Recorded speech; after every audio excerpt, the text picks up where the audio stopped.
बिस्मिल्लाहिर्रहमानिर्रहीम। अस्सलाम वालेकुम। मैं कमर सुल्ताना ऑफिशियल के साथ हाजिर हूँ। आपसे दरख्वास्त है कि चैनल देखिए, लाइक और सब्सक्राइब ज़रूर कीजिए। कमेंट्स में भी आगाह करें मुझे कि आपको कैसा लग रहा है और क्या करना चाहिए मज़ीद। और तो जनाब, कराची में बल्दियाती इंतखाबात होने जा रहे हैं, साथ साथ ज़िमनी इंतखाबात पूरे मुल्क में हो रहे हैं। तो कराची में भी 3 हलकों में इंतखाबात हैं ज़िमनी कौमी असम्बली के। तो तमाम जमातें अपने अपने मंशूर के साथ, अपने अपने लाए अमल के साथ मैदान में उतरी हुई हैं। सबकी कोशिशें हैं कि कराची का मैदान मान लिया जाए। कराची पूरे मुल्क के लिए बहुत ज़्यादा अहमियत रखता है, तो कराची में तमाम जमातों का फोकस रहता है कि वो इंतखाबात में कामयाब हों। लेकिन जब बात आती है खिदमत की तो कोई आगे हाजिर नहीं होता, सब पीछे होते हैं। तो जनाब, इस सिलसिले में तमाम पीटीआई, पीपीपी, एमक्यूएम और दीगर जमातें, टीएलपी वगैरह ने अपने इलाक़ों में, अपने हल्क़ा इंतखाब में अपनी अवामी राब्ता मुहिम शुरू की है।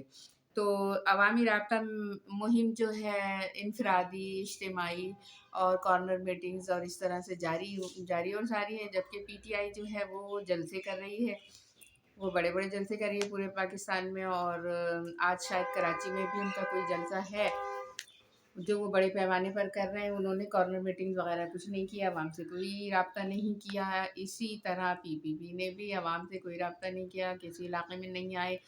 और तो अवाम को समझना चाहिए कि जो अभी से ही उनके दरमियान नहीं है, उनके पास नहीं है, तो वो वोट लेने के बाद भी कहाँ होंगे। अवाम ये सोचने पर मजबूर है और इलाके के अवाम ये सोच रहे हैं। तो नाज़रीन, बात दरअसल ये है कि हम लोगों को ये सोचना चाहिए कि असल हकदार कौन है कराची का। कराची की खिदमत का असल हक किसको है। यहाँ पे जमात इस्लामी भी मौजूद है, पीटीआई, पीपीपी, टीएलपी, एमक्यूएम सब मौजूद हैं।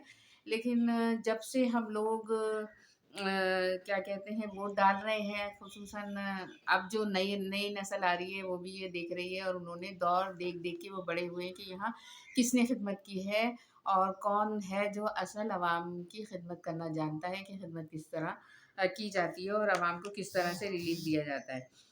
तो अब ये अवाम के ऊपर है कि वो किसको हकदार समझते हैं। नारा तो सभी लगा लेते हैं, तमाम जमातें लगाती हैं, नारे लगाती हैं कि हम कराची की खिदमत करेंगे सिर्फ वोट लेने के लिए।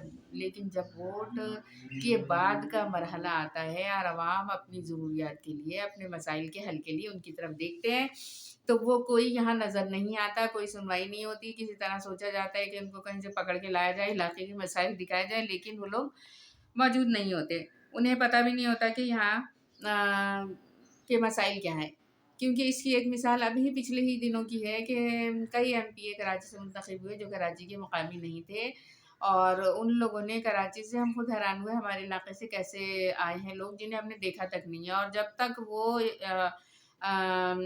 मुस्तफ़ी होते उस वक़्त तक हमने उनको नहीं देखा, ना ही वो इलाके में आए, ना ही उन्हें कराची के अपने हल्क़ा इंतखाब में जाने की ज़रूरत महसूस हुई। बस वोट लेना था, उन्होंने लिए, और जिस तरह से भी लिए वो एक अलग कहानी है, वो एक अलग बात है कि किस तरह से ये लोग मुंतखब हुए थे।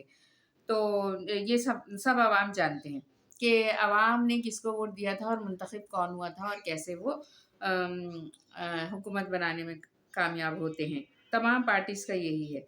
तो ये तो एक अलग बात है कि ये सब किस तरह से हुआ, कैसे किया गया। तो नाज़रीन, यही हाल बीबी का है कि हम 30-35 साल से तो मैं ही देख रही हूँ, और घर वाले, मेरी वालदा वग़ैरह बताते हैं, रिश्तेदार बताते हैं कि भई हम तो जब से हमने वोटिंग देखी है, हम 30-35 साल से हमने बहुत ज़्यादा गहमा-गहमी देखी है, बहुत ज़्यादा खिदमत देखी है, बहुत ज़्यादा काम देखे हैं। और वो एक ही पार्टी है कराची की, एमक्यूएम, जो लोगों की खिदमत करती है और बेलौस खिदमत करती है।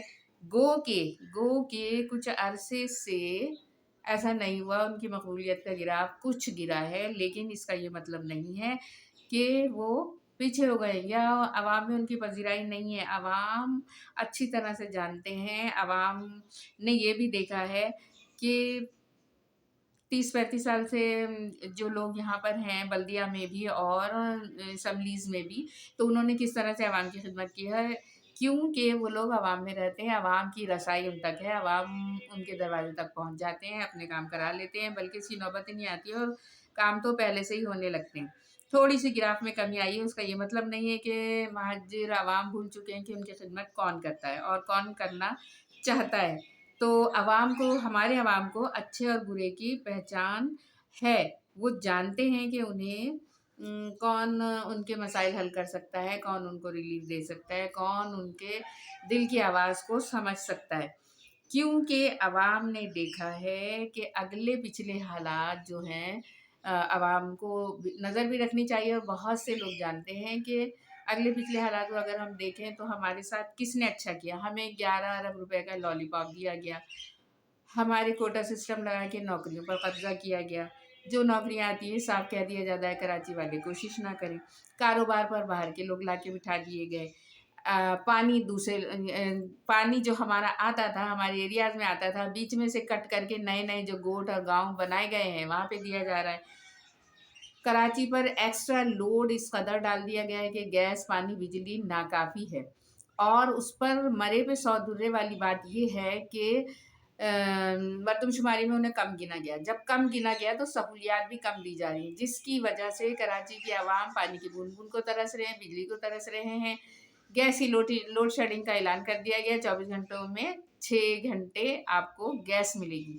تو آپ بتائیں گھر والے کس طرح سے گزارا کریں گے؟ مریض ہیں، بیمار ہیں، ان کو کھانا ہے، پینا ہے، کسی بھی وقت کوئی بھی کام ہوتا ہے تو ظاہر مریض کی خدمت تو یہی ہوتی ہے کہ کچن سے ہی کی جاتی ہے کہ اس کو کیا کیا جائے، دواؤں کے علاوہ وہ کچن سے ہی اس کا رابطہ رہتا ہے کہ اس کے لیے کچھ بنا دیا جائے، دے دیا جائے، کھلا دیا جائے۔ تو یہ سب کچھ جو ہے یہ سب بھی عوام دیکھ رہے ہیں کہ یہ سب کیا اور کیسے ہو رہا ہے، کون کوٹا سسٹم لگا رہا ہے، کون نوکری پہ پابندی لگا رہا ہے، کون ہمیں لالی پاپ دے رہا ہے 11 ارب اور 20 ارب اور 25 ارب کا، کس نے ہمیں مردم شماری میں آدھا گنا ہے، اور کس نے ہمیں مہاجروں کو نقصان پہنچایا ہے۔